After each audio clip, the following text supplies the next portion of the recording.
প্রত্যেকদিন মানববন্ধন করবো, এই ভাই সেই ভাই বক্তব্য দেবো, এইভাবে ভাই কোনো কিছু দাবি আদায় হয় না। একটা আলটিমেটাম দিতে হবে। তারা বলেছে ছেলেটাই সব আছে, শুধু স্পিড বোট বলে হবে, এই নবগঙ্গায় ঘুরে বেড়াতে হবে, আর কিছু ওনাদের লাগবে সে তার মানুষ ওনারা জানতেনই না। ওনারা জনপ্রতিনিধি। আমরা এখন আলোচনা শুরু করেছি, প্রত্যেকদিন মানববন্ধন করবো, এই ভাই সেই ভাই বক্তব্য দেবো, এইভাবে ভাই কোনো কিছু দাবি আদায় হয় না। একটা আলটিমেটাম দিতে হবে। সেটা কোনো মানুষকে, সমস্ত রাজনৈতিক বুদ্ধিজীবী, সাংবাদিক, ব্যবসায়ী সবাইকে নিয়ে আলটিমেটাম দিতে হবে। সবাই এতটুকু দিলাম, এতদিনের মধ্যে আলোচনা বসতে হবে, তা না হলে আমরা দুর্বার গণ আন্দোলন করে সবকিছু বন্ধ করে দেবো। সেটা কোনো মানুষকে নিয়ে একটা আলটিমেটাম থাকতে হবে।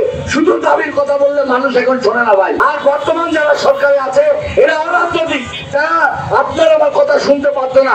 তারা আছে শুধু নিয়মতান্ত্রিক কিছু কাজ করে দেশের নির্বাচন করে বিদায় নিবে। যার কারণে এই দাবি দাবাটা যদি যৌক্তিক পর্যায়ে নিয়ে যেতে হয় তাহলে আমাদেরকে কাজ করতে হবে। সুসংবাদ দিতে চাই, জেলা বিএনপির সভাপতি এম এ মজিদ ভাই, আমাদের শঙ্কুমা, আমাদের পাক নেতা, আমাদের অ্যাডভোকেট আসাদুজ্জামান অ্যাটর্নি জেনারেল, উনি সহ আমাদের এখানে যারা অনেকে আছেন তারা জানেন আলোচনা হয়েছে। আমরা অচিরেই হয়তো ভালো কিছু পেতে যাচ্ছি। তারপরেও আমি বলবো দাবি দেওয়া থাকতে হবে, হাতছাড়া করে যাবে না। দাবির গতি প্রগতি আরো বাড়াতে হবে। আজকে এখানে দাঁড়িয়ে আমি শুধু বলবো জেলা বিএনপির সাংগঠনিক সম্পাদক হিসাবে আগামী দিনে আমাদের ছেলেদের যে সন্তানরা, ছেলেদের সারা বাংলাদেশের শিক্ষানগর হিসাবে পরিচিত, আগামী দিনে আমাদের স্বপ্ন আমাদের ছেলেরা বাড়িতে ঝাল পেঁয়াজ খেয়ে, পান্তা ভাত খেয়ে এখানে উচ্চ পর্যায়ে পড়াশোনা করবে, বিশ্ববিদ্যালয় থাকবে, মেডিকেল কলেজ হবে। পরিবেশ আমাদেরকে তৈরি করতে হবে আমাদের প্রজন্মের জন্য। আজকে ছেলেদের একজন এখানে কোন আইসিইউ নাই, আজকে সিসিউ নাই। একটু মুখে ব্যথা উঠলে বলে ভাই ফরিদপুর চলে যান, ভাই ঢাকায় চলে যান। মুখে ব্যথা নিয়ে ওই লোকটা চালায় ভ্যান, ওর যাওয়ার খরচ দেয় গোপালপুর পর্যন্ত, ওর পাঠিয়ে দেয় ফরিদপুর নাই ঢাকায়। এই ব্যাপারে কথা বলার কেউ নাই। এখানে অনেক বড় বড় ভাই আছে, অনেক বড় বড় নেতা আছেন যারা অতীতে দেখেছি পোস্টার কার্ড বিতরণ করে ভোট কিনেছেন। তারা পারত একটা আইসিইউ দিতে, একটা সিসিইউ দিতে, ছেলেদার মানুষের জন্য কেউ কিছু করে না ভাই। যার কারণে বলবো এই সাধারণ মানুষ আপনাদেরকে এগিয়ে আসতে হবে এই দাবি দাবাগুলো আদায় করতে। আজকে আমার ভাই অসুস্থ হলে, একজন শ্রমিক অসুস্থ হলে তাকে পাঠাতে হয় ঢাকায় রেফার করে।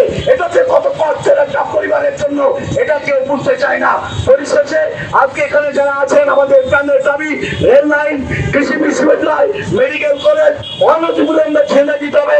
জেলা বিএনপির পক্ষ থেকে, এম এ মজিদ ভাইয়ের পক্ষ থেকে এই দাবি জানিয়ে আমি আমার কথা শেষ করছি। সবাইকে ধন্যবাদ। নিজেকে উপস্থিত হতে পেরে নিজেকে খুব ধন্য মনে হচ্ছে। এটা আমাদের প্রাণের দাবি, জেলাবাসীর সবার দাবি। আমরা যে কয়জন উপস্থিত হয়েছে আমাদের দাবি না, এটা জেলাবাসীর দাবি। আমরা ইউনিভার্সিটি চাই, আমরা রেল লাইন চাই, আমরা মেডিকেল কলেজ চাই। আমার এই ভাই সাহেব বলেছেন যে কথাটা, যে একটা বুকি ব্যথা হলে আমাদেরকে পাঠিয়ে দেয় ফরিদপুর, খুলনা, ঢাকায়। এটা আমরা চাইনি। আমাদের হসপিটাল যে সমস্ত যন্ত্রপাতি আছে, শুধু টেকনিশিয়ানদের অভাবে অনেক যন্ত্রপাতি নষ্ট হয়ে গেছে। এগুলো আমাদের কোনো খেয়াল নেই। আমরা খেয়াল করে কি করবো? আমরা একটা জল পাথরের নিচে পড়েছিলাম, আমাদের কথা বলার কোনো সুযোগ ছিল না, আমাদের লেখার কোনো সুযোগ ছিল না।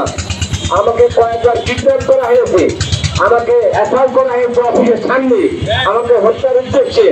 আমার বিরুদ্ধে 50 মামলা করা হয়েছে 17 বছরে।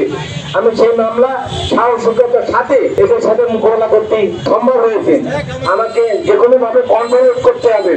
আমি মনে করি জেলার একমাত্র দৈনিক পত্রিকা নবচিত্র না, আপনারা সবার পত্রিকা। এই পত্রিকা আমার নয়, আমরা জেলাবাসীর পত্রিকা। আমি সেই বলে আজকে আমাদের প্রাণের দাবি সফল ও সার্থক হোক। আমরা যথাযথ কর্তৃপক্ষের মাধ্যমে যাতে আমাদের দাবিটা উপস্থাপন করতে পারি এবং আমরা আমাদের দাবি আদায় করতে পারি, সে ব্যাপারে আমরা সকলের সহযোগিতা কামনা করে আমি আপনাদের সকলের সুস্বাস্থ্য কামনা করে আমাদের শেষ করছি। খোদা হাফেজ, ভালো থাকেন।